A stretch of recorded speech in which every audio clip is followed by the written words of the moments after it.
টানা ৮ জয়ে উঠছিল রংপুর রাইডার্স, সেই ছন্দে ছেদ পড়েছে। জিএসএল চ্যাম্পিয়নরা হেরেছে টানা ২ ম্যাচ, তারপরও শীর্ষস্থান ধরে রেখে নিশ্চিত করেছে কোয়ালিফায়ার্স। একাধিক ফ্র্যাঞ্চাইজি নেতিবাচক কারণে আলোচনায় আসলেও ব্যতিক্রম রংপুর। দল পরিচালনায় প্রশংসা কুড়িয়েছে সবার।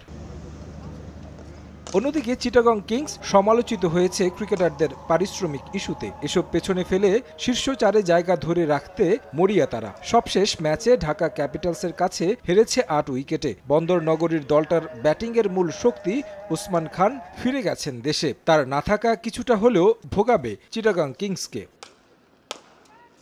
দলটার ইংলিশ রিক্রুইট গ্রাহাম ক্লার্ক আছেন দুর্দান্ত ছন্দে। সিলেট পর্বে পেয়েছেন সেঞ্চুরির দেখা। তবে দেশি বিদেশি বেশ কয়েকজন ক্রিকেটারের পারিশ্রমিক ইস্যুতে কিছুটা টালমাটাল বন্দরনগরীর দলটি। এছাড়া দুর্বার রাজশাহী শেষ ম্যাচে সিলেটকে হারিয়ে চিটাগংয়ের জন্য কঠিন করে তুলেছে কোয়ালিফায়ার্সের সমীকরণ।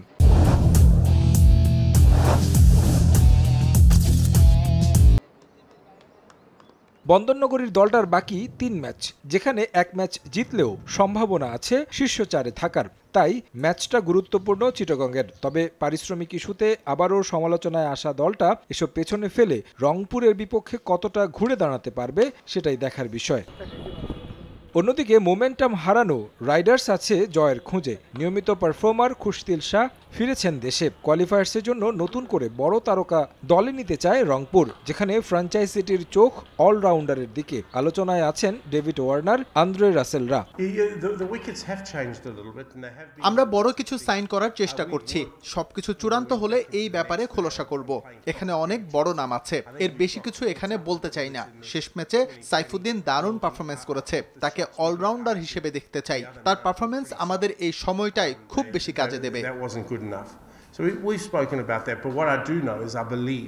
১০ ম্যাচে ৮ জয়ে ১৬ পয়েন্ট নিয়ে পয়েন্ট টেবিলের শীর্ষে অবস্থান রংপুর রাইডার্সের। তারেক হাসান শিমুল, সময় সংবাদ, ঢাকা।